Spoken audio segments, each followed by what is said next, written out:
Welcome back, guys, to my channel. So let's jump into it. One of the biggest fears that I notice with people from the diaspora that looks like me wanting to leave, either to visit the continent or live on the continent, or even go to Asia, Thailand, anywhere in the world, South Africa, Central Central South America, is the fear of the unknown. It's the fear of what if you don't know anyone, you don't know the language, you don't know the culture, you don't know how things are done. Would they like me? Would they respect me? Will I have a bad time? Will I be ashamed if I don't make it? If I go and I try and it's not for me and I have to turn around and go back. It's the shame. It is the ridicule. It's I told you so, I told you so. They don't like you guys. Why would you go there? America is the greatest place on earth. Blah, blah, blah, blah, blah. It goes on and on. I can go on for days of the fear that is instilled in us, especially when we was growing up. I don't know about everyone, but I know growing up in those times in the U.S., when you had those movies you would watch or you thought about heading off to the military, especially being a female. Especially being a female in the 70s and 80s, it was, women always been in the military, but they never went to combat, they never served in certain ranks, and the fear that sometimes your loved ones, your classmates, people pitying you, oh no, that's not for you. It's the fear of you leaving them. It's the fear of them not seeing you. It's the fear of them not being able to, at those times, pick the phone up and just call you whenever they want to.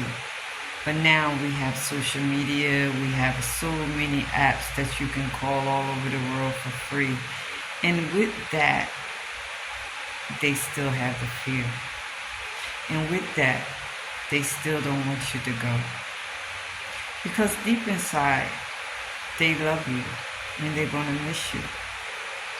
And then you have the naysayers, the ones that maybe you went to school with, your co-workers, or that one cousin that never traveled anywhere.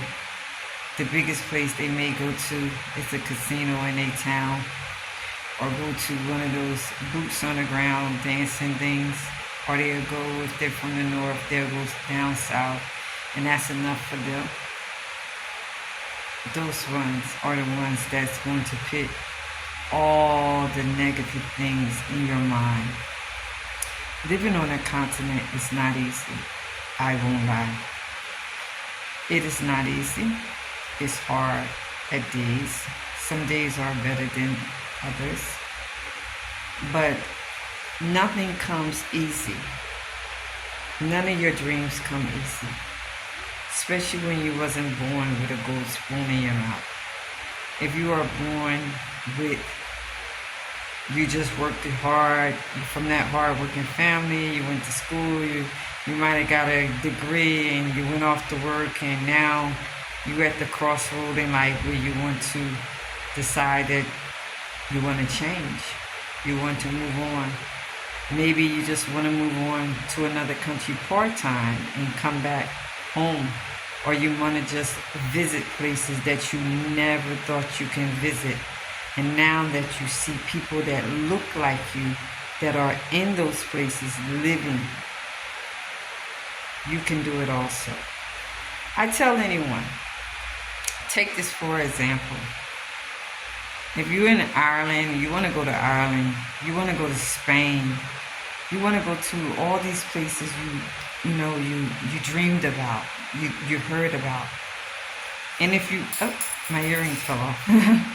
If you ever seen any of our African brothers and sisters in that nation, and they're driving, they're pushing, and they're going for what they need to go for. You that came from the U.S.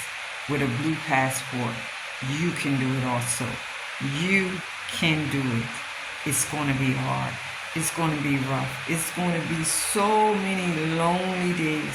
So many days you just want to just get your suitcase, get your passport, and say, I'm going home.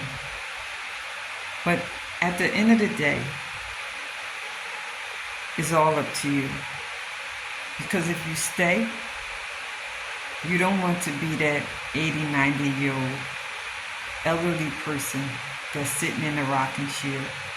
And when someone asks them, tell me some of the things that you wish you would have done when you was young. And the first thing they talk about is traveling. They wish they would have went in the military. They wish they would have went off and traveled the world, seen more things, maybe not got married, just enjoyed their life more than just putting their whole life into just working